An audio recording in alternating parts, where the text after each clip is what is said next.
Ito naman po ay alam ng taong bayan. Ibig kong sabihin, alam nating lahat kung gaano kasinungaling ang mga katulad ni Sara Duterte. Kahit po yung mga nasa paligid nila ay naging matibay na rin ang sikmura para magsinungaling, tahasang manloko ng mga kababayan natin. Ganyan po ang sistema na itong mga Duterte at syempre yung mga alipores niyang mga yan.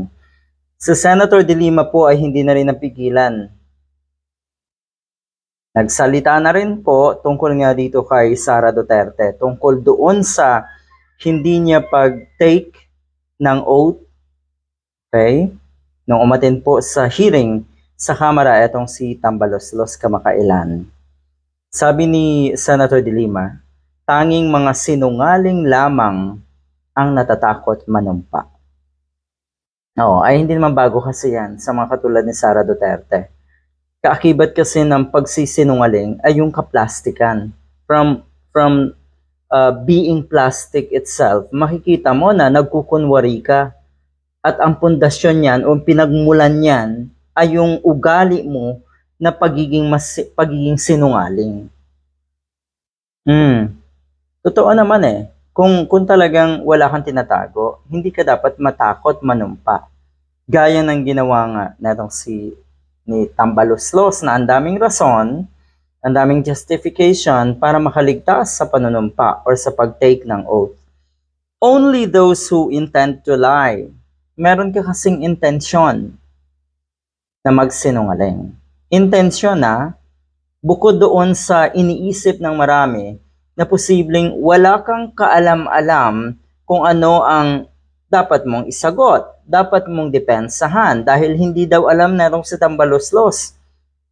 Yung budget nga or proposed budget ng OVP, mukhang hindi rin talaga daw alam.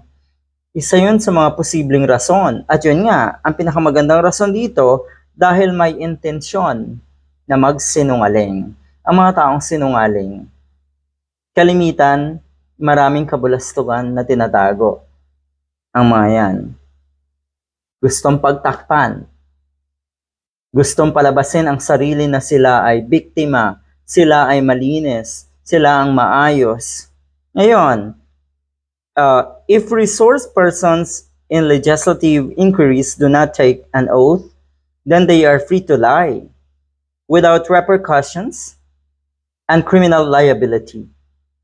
So yun, kaya pwede ring umalis na lang bigla. Yun nga po ang nangyari at ginawa na itong si Tambaloslos na nag-excuse na lang bigla sa hearing dahil hindi naman siya nag-take ng oath. Ito ang magandang tanong dyan eh.